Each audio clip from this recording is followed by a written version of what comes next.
21대 국회 임기가 오늘 종료됐습니다. 지역 수건 법안 통과라는 희소식은 없었습니다. 공공의대와 금융중심지 추진 등 최대 현안들이 끝내 돌파구를 찾지 못한 겁니다. 초재선 의원들로 구성됐던 정치력의 한계를 그대로 보여준 셈이 됐는데요. 풀리지 않은 지역 현안에 도민들의 답답함만 커지고 있습니다. 강동엽 기자입니다. 임기를 종료한 21대 국회. 하지만 지난 국회 막바지 본회의를 통과한 탄소 소재법과 같은 극적 반전은 없습니다. 산적한 지역 현안을 뒤로하고 국회가 문을 닫으며 전북 정치권의 무기력한 모습만 재확인했습니다. 지난 2020년 21대 국회가 문을 열 때만 해도 정치권의 거는 기대는 남달랐습니다. 비록 초재선 의원들이었지만 집권 여당으로서 민주당이 도내 9석, 전체 180석을 차지하면서 현안 추진에 힘이 실릴 것으로 예상됐기 때문입니다.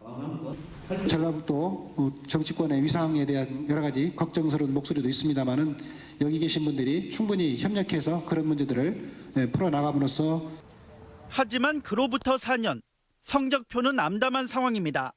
공공의대법은 남원 시민들이 국회 앞에서 삭발을 하고 집회까지 열며 처리를 호소했지만 20대에 이어 21대 국회에서도 자동 폐기됐습니다.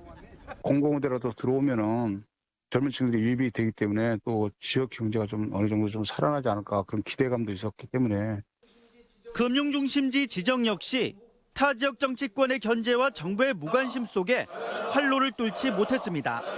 전남 광주, 충남 대전 등과 달리 광역시 없는 전북의 차별 해소를 위해 나온 전주 특례시나 대도시권 광역교통관리에 관한 특별법 개정도 추진이 무산됐습니다.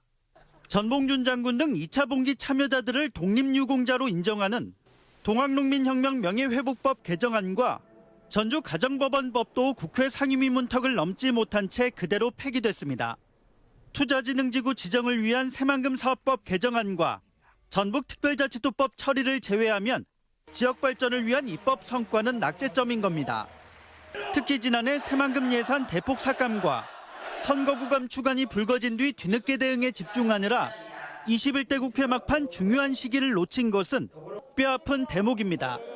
의제를 서로 발굴해서 힘을 모아서 어떻게 이제 추동할 건지 이런 역할들이 이제 없었기 때문에 21대 국회에서는 각자 도생 스타일로 갔고 지역 발전을 위한 반등이 시급한 상황에서 언제까지 희망 고문에 이은 아쉬움만 반복할 것인지 성원을 보내준 도민들은 또다시 전북 정치권에 묻고 있습니다.